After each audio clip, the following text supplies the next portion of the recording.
Hallelujah. आइए हम जल्दी से प्रभु के वचन में चलेंगे।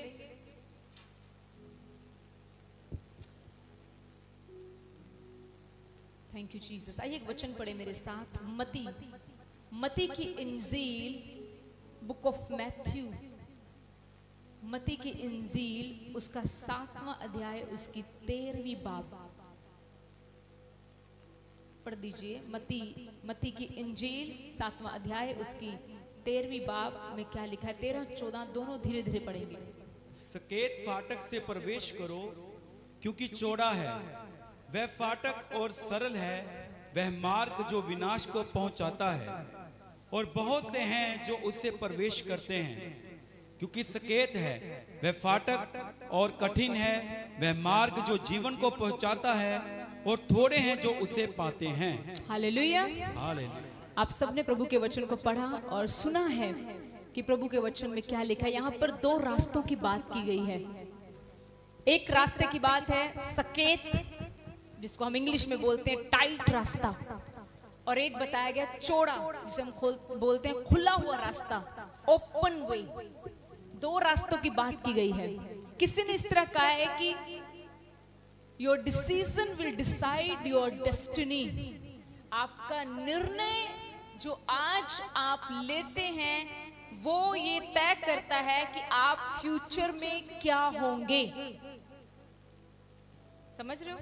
जो आप आज फैसला लेते हो, जो डिसीजन हम आज लेते हैं, जो फैसला हम आज लेते हैं, ये फैसला तय करता है कि हम फ्यूचर में क्या होंगे।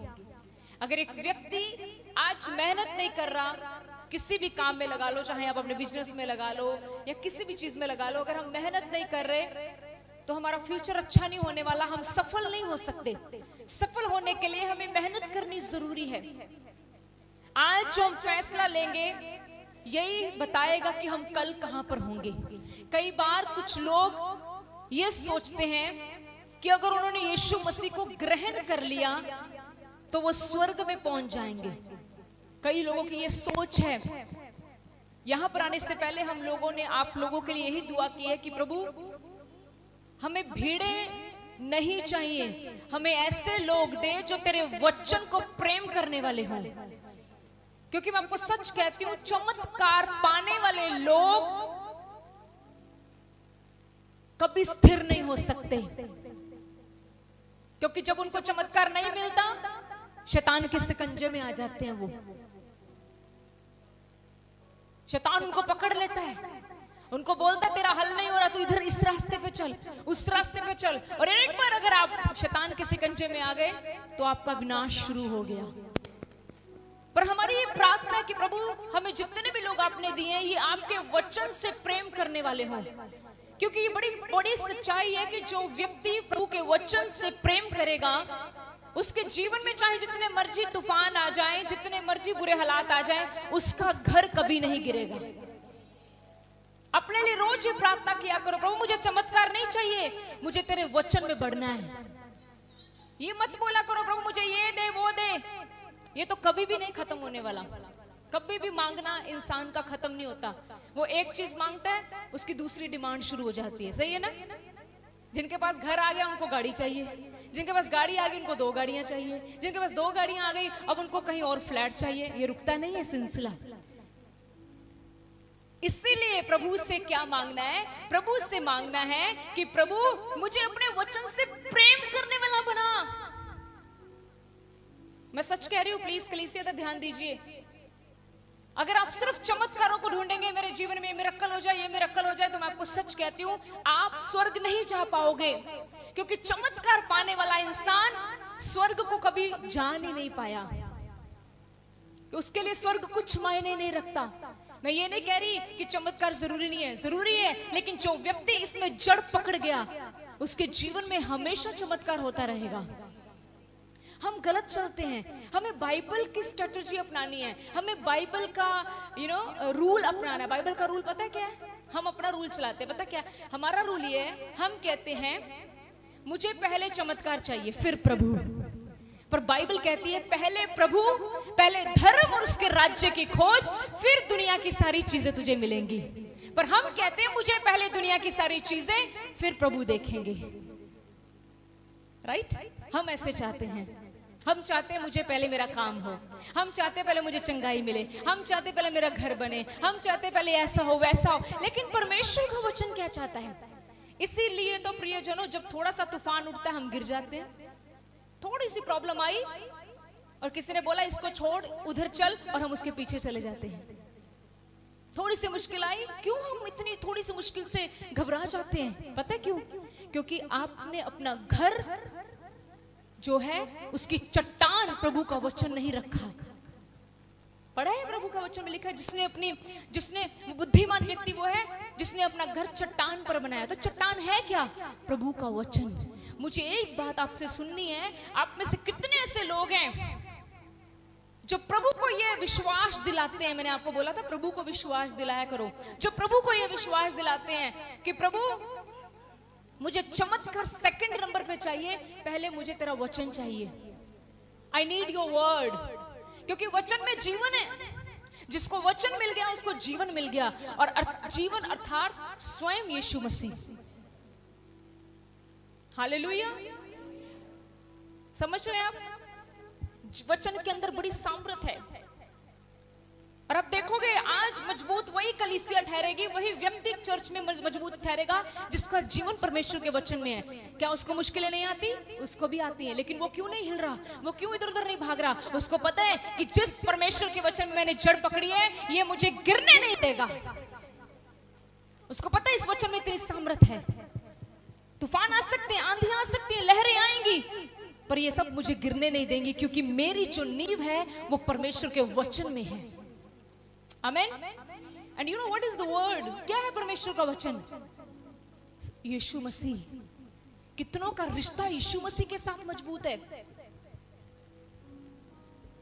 हमें सिर्फ मिरेकल चाहिए। I need miracle. मुझे सिर्फ चमत्कार चाहिए। मुझे सिर्फ अच्छा, अगर चमत्कार नहीं होगा तो क्या करोगे?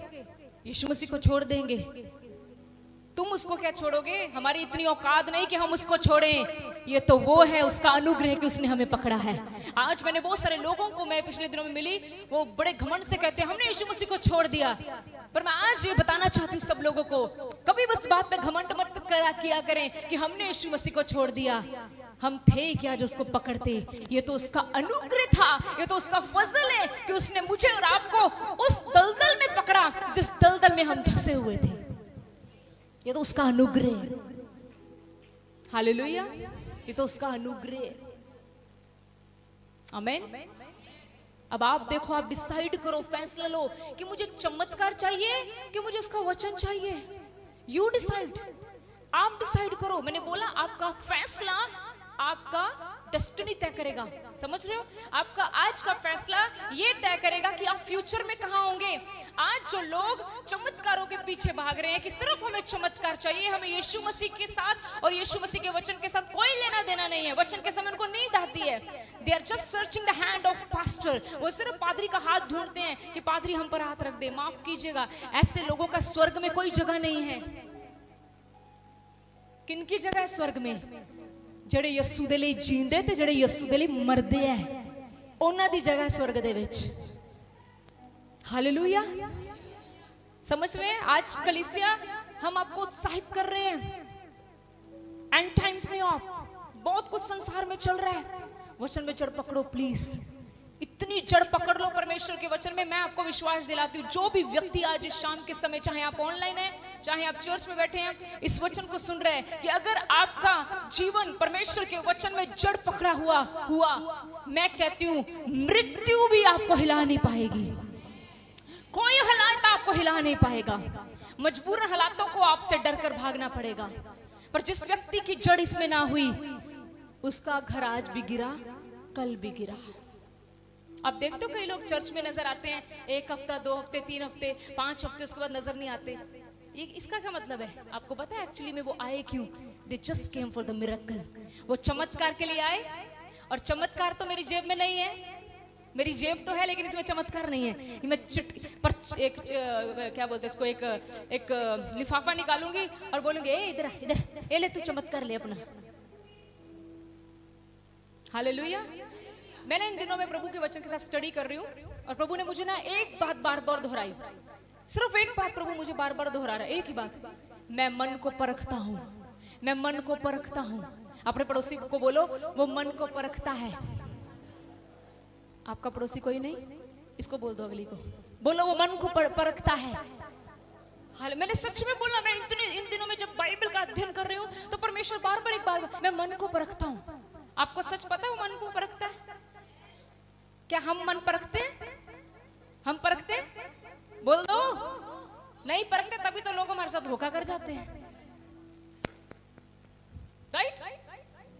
हालेलुया। पर धन्यवाद प्रभु का, परमेश्वर साडे लड़दा है ते सानू जित दवांदा है। आमीन। अपने सेवकां दी, अपने लोकां दी कदे पिठ नहीं लगन दिंदा ओ। हालेलुया। जिदे नाल ओ खलो जांदा ओदी ते कदी हार ही नहीं हो सकदी। आमीन। हालेलुया। हम मन को परखते किसी के?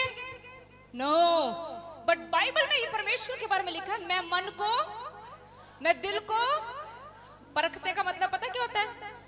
चेक करता हूं, आई चेक, मैं चेक करूंगा तुम्हारा दिल। और फिर मैं सोचती हूँ प्रभु ये 3 हफ्ते तेरे घर में आया, 4 हफ्ते आया, 5 हफ्ते आया, 6 महीने आया, 6 साल आया, ये क्यों नहीं टिक पाया? प्रभु ने मुझे बताया, जब मैंने इसका मन परखा तो इसका मन मेरे सामने साफ नहीं निकला। आमीन। अब मेरी बात को ध्यान से सुनिए, चमत्कार क्यों नहीं हुआ? फिर क्यों नहीं हुआ चमत्कार? चमत्कार इसलिए नहीं हुआ क्योंकि मेरा मन साफ नहीं था। आमीन। अगर आपका मन साफ है, अगर आप प्रभु के साथ बड़ी पवित्रता के साथ चल रहे हो, अभी मेरा तो वचन शुरू नहीं हुआ मेरा, अभी आज बड़े दिनों के बाद मैं वीरवार की सभा में आई हूं, आज टाइम लूंगी। हालेलुया। बोले यीशु मसीह के नाम की। समझ रहे हैं आप?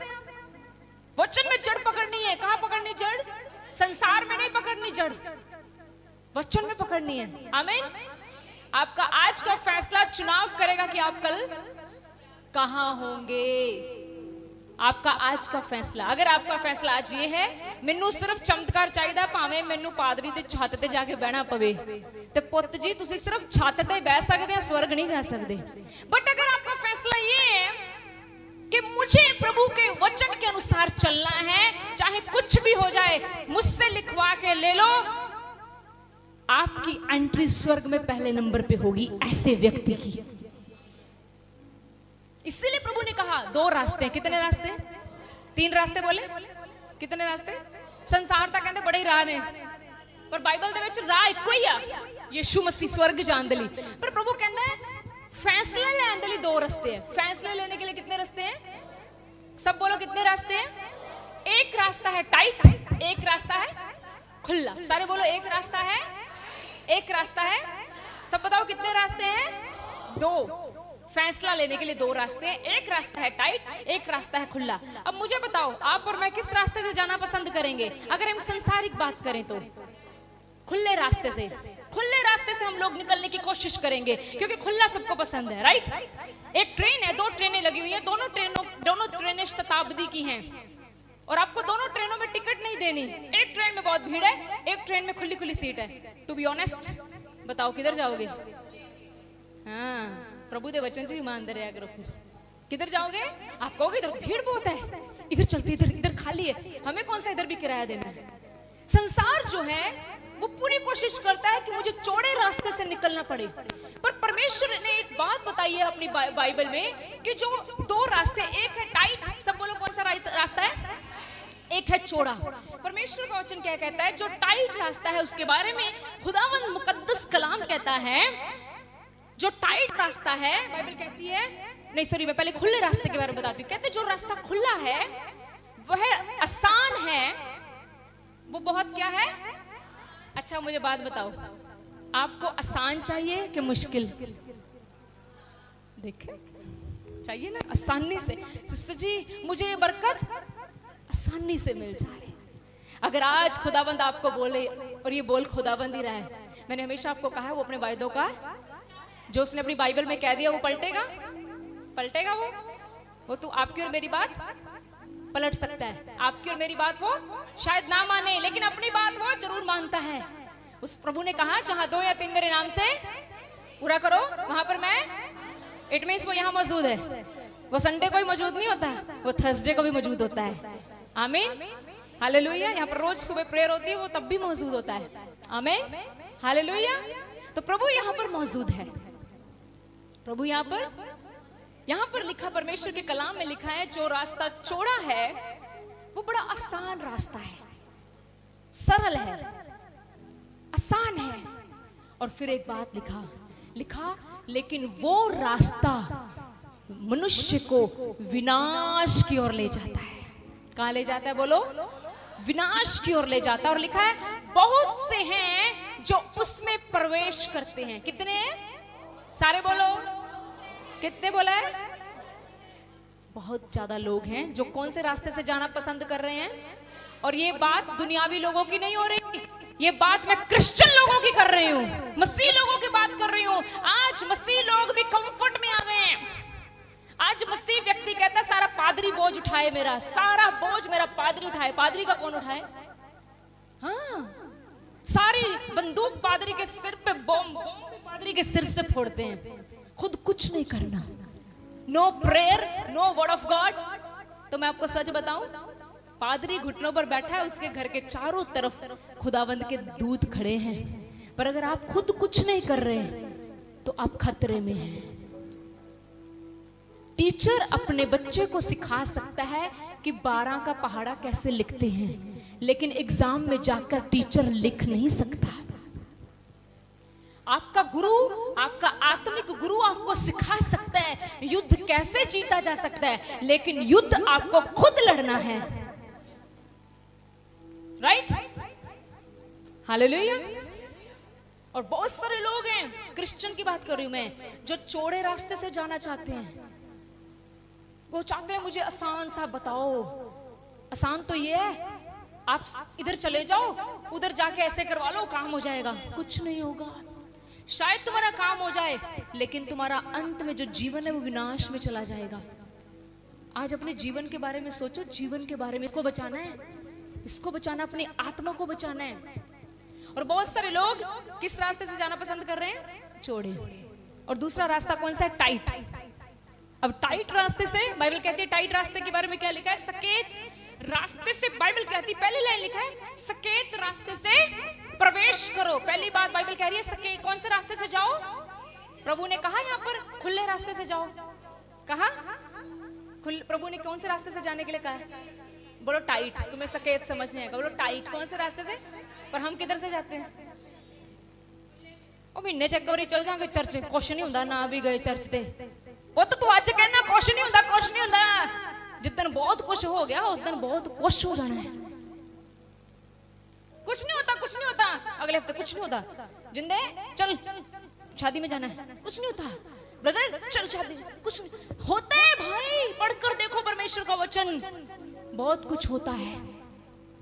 उसको पीछे रखने से, बोलो, बहुत कुछ होता है। खुदावंद को आगे रखने से भी बहुत कुछ होता है, खुदावंद को पीछे रखने से भी बहुत कुछ होता है। खुदावंद को आगे रखने से फायदा होता है, खुदावंद को पीछे रखने से नुकसान होता है। पर फिर भी हम खुदावंद को पीछे रखते हैं और कहते प्रभु मेरा फायदा कर दे, फायदा कर दे, फायदा कर दे। आमीन।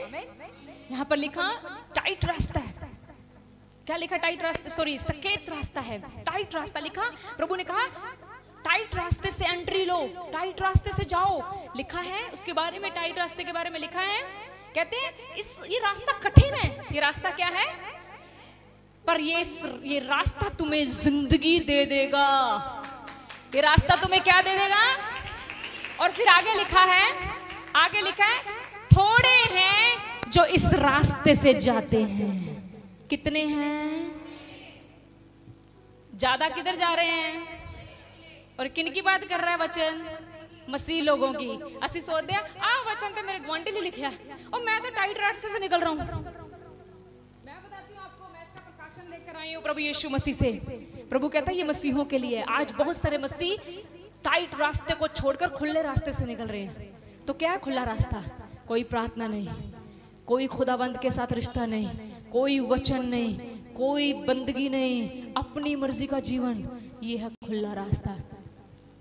और अंत में किधर पहुंचा देगा ये सब? विनाश को। टाइट रास्ता कैसा है? कठिन है। टाइट रास्ता कैसा है? खुदा दे चरना च बैठना कठिन है भाई। 2 घंटे बैठना खुदा के चरणों में, सब बोलो, सच बोलो ना, ये सच्चाई बता रही हूं। कई लोगों की ये बात है, सच्चाई है। वो कहते हैं हम चर्च में 2-3 घंटे बैठ जाते हैं, घर हम 5 मिनट नहीं बैठ सकते। कठिन है। और कोई इंसान कठिन रास्ते की तरफ जाना ही नहीं चाहता, पर ये कठिन रास्ता तुम्हें जिंदगी दे देगा। ये कठिन रास्ता तुम्हें यीशु से मिलवा देगा। ये कठिन रास्ता तुम्हें एक दिन स्वर्ग पहुंचाएगा। आज जिस रास्ते से तुम गुजरना नहीं चाहते, बाइबल कहती है उसी रास्ते से गुजरो। वो रास्ता कौन सा है? टाइट वे। वो रास्ता है प्रभु यीशु मसीह के वचन के ऊपर चलने वाला रास्ता। हालेलुया, हालेलुया, बोले यीशु मसीह के नाम की। अब मैं तुम्हें कुछ बातें लिखकर लाई हूं, मैं बताती हूँ क्या क्या चलेगा इसमें। अगर आप लोगों को या मुझे इस टाइट रास्ते में से गुजरना है, तो मुझे करना क्या क्या होगा? जो यहाँ लिखा है ये बहुत खतरनाक है। अगर आप कर सकते हैं तो आपका स्वागत है टाइट रास्ते में, और अगर आप इस रास्ते पर चल पड़े तो आपको जीवन मिलेगा। Yes, hallelujah. सबसे पहली बात, अपनी इच्छाओं को मारो। सबसे पहली बात, अपनी इच्छा, वो तो मरती नहीं। मेरे तो घर में भी मेरी चलती है, मेरी ऑफिस में भी मेरी चलती है, चर्च में भी मेरी चलती है, हर जगह मेरी चलती है। तेरी घर में चलती होगी, चर्च में चलती होगी, मोहल्ले में चलती होगी, स्वर्ग में नहीं चलेगी, क्योंकि स्वर्ग में केवल एक की चलती है, उसका नाम यीशु मसीह है। आमीन, हालेलुया। सबसे पहले अपनी इच्छाओं को मारो, अपनी मर्जियों को मारो, अपनी मर्जी को चेक किया करो, क्या मेरी मर्जी खुदावंद की मर्जी से मैच खा रही है? क्या ये जो फैसला मैंने लिया है या खुदावंद के साथ ये मैच खा रहा है? सबसे पहली बात, अगर आपको इस टाइट रास्ते में चलना है, आपको अपनी मर्जी को मारना होगा। आपकी मर्जी है मैं रात को कार्टून देख के सोऊं, मैं रात को फिल्म देख के सोऊं, मारो इसको। मेरी मर्जी है मैं रात को 1 बजे चिकन खाऊं, मारो इसको, नहीं तो तुम्हें मार देगा ये चिकन। अपनी मर्जियों को मारो अगर इस रास्ते से गुजरना है। अपनी मर्जियों को क्या करना है? अपनी इच्छाओं को, जो आपको सही लगता है, पहले उसको चेक करो कि क्या ये प्रभु की इच्छा से मैच हो रही है। सोचिए, कई बार आप अपनी प्रार्थना का समय किसी चीज को दे देते हैं, अब उसको मैच करो, क्या ये प्रभु को पसंद आया? मुझसे लिख कर ले लीजिए, प्रभु को बिल्कुल पसंद नहीं आया। आप प्रभु का समय किसी और को दे, he is a jealous god, you know that. He is jealous God. He is a God who get jealousy. वो कभी शेयर नहीं कर सकता कि आप उसकी जगह किसी और को दो। नो, कभी नहीं वो पसंद करता कि आप उसकी जगह किसी को दो। सबसे पहली बात, अपनी इच्छाओं को मारना। दूसरी बात, पवित्रताई में रहना। इस टाइट रास्ते पे जाने के लिए मुझे किस तरह जीना पड़ेगा? पवित्रताई में। मेरी सोच पवित्र होनी चाहिए, मेरी जुबान, मेरी बॉडी, मेरी पूरा शरीर पवित्र होना चाहिए। माफ कीजिएगा, अगर आप किसी भी तरह की अपवित्रताई में हैं, किसी भी तरह की, सॉरी टू से, यू कांट गो। वो आपको नहीं लेकर जाएगा, क्योंकि मैं झूठ प्रचार नहीं कर सकती। उसने कहा पवित्र बनो जैसे मैं पवित्र हूं। पवित्रताई में जीवन जीना पड़ेगा। कब तक? जब तक आपकी जिंदगी नहीं जाती, जान देने तक पवित्रताई में रहना पड़ेगा। किसी भी तरह की अपवित्रताई नहीं चलेगी। अगली बात, आज्ञाकारिता। मेरे जीवन में आज्ञाकारिता होनी चाहिए, चाहे मुझे वो करना पसंद है। किसके प्रति आज्ञाकारिता? परमेश्वर के वचन के प्रति। चाहे वो मुझे करना पसंद है, चाहे वो मुझे करना पसंद नहीं है, मुझे आज्ञाकार रहना है। लास्ट एंड फाइनल, कभी भी समझौता मत करें। प्रभु की हजूरी के साथ कभी भी समझौता, इसको समझते हो आप समझौता करना? सिस्टर जी हेलो, संडे चर्च नहीं आए, ओ मैं शादी में चली गई, आपने समझौता किया है। हम कौन है? आपके पास्टर, हमारे भी बड़े रिश्तेदार हैं। आज तक कम से कम 2015 से सेव का स्टार्ट, आज कितने साल हो गए? 10 साल। हमें कभी कोई शादी संडे को नहीं आई। क्या बात, खुदा ने होने ही नहीं दी कोई शादी संडे को। नहीं तो सिखों में सारी शादियां संडे होती हैं। मैं आपको एक बात बताऊं, आप जब प्रभु से मांगोगे ना तो प्रभु आपको देगा भी। उसको दिखाओ कि खुदावंद मैं देख तेरे से कितना प्यार करती हूं, मैं तेरे कामों के लिए, तेरी हजूरी के लिए कभी समझौता नहीं करूंगी। सच में कभी समझौता मत करो उसके साथ, कॉम्प्रोमाइज। कोई बात नहीं, अगली बार सही, कोई बात नहीं, कोई बात नहीं। इस तरह के बन के दिखाओ। और यही तो है टाइट रास्ते से में गुजरना। आसान थोड़े ना, कठिन है। अपनी इच्छाओं को मारना कठिन है, पवित्रता में रहना कठिन है, कॉम्प्रोमाइज करना कठिन है, आज्ञाकारिता करनी कठिन है। तभी तो प्रभु ने कहा ये रास्ता क्या है? कठिन है। ये रास्ता क्या है बोलो? मुश्किल है रास्ता। पर फिर लिखा जो इस रास्ते पे चलेगा वो किसको पालेगा? जीवन को पालेगा। अब आप फैसला करो कि मुझे किस रास्ते पे चलना है। स्वर्ग आपको पादरी के कहने से नहीं मिल सकता, स्वर्ग आपको सिर पर हाथ लगाने से नहीं मिल सकता। अगर यीशु मसीह के साथ सदा का जीवन जीना है तो आपको उसके वचन को मानना होगा, उसके वचन का आदर करना होगा। प्रभु ने 2 रास्ते आज हमारे आगे रख दिए हैं। प्रभु ने कहा चुनाव तुम्हारा है, सकेत करना है या चौड़े रास्ते से गुजरना है।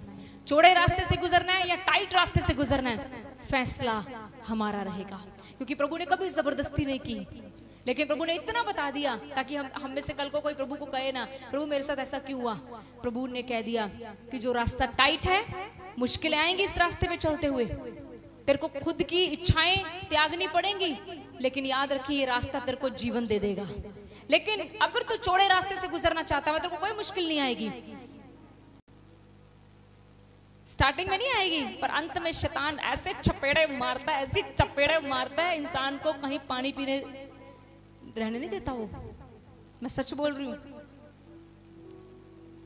और फिर ऐसे व्यक्ति को परमेश्वर भी नहीं बचाता, क्योंकि परमेश्वर कहता है जब मैंने तेरे ऊपर अनुग्रह किया था तूने उस अनुग्रह को पहचाना नहीं। आज हम पर अनुग्रह है। आज हम प्रभु से ये प्रार्थना करें कि परमेश्वर मेरी मदद कर कि मैं सकेत रास्ते से चल सकूं। मेरी मदद कर परमेश्वर, जो तुझे पसंद नहीं है उसको छोड़ दूं।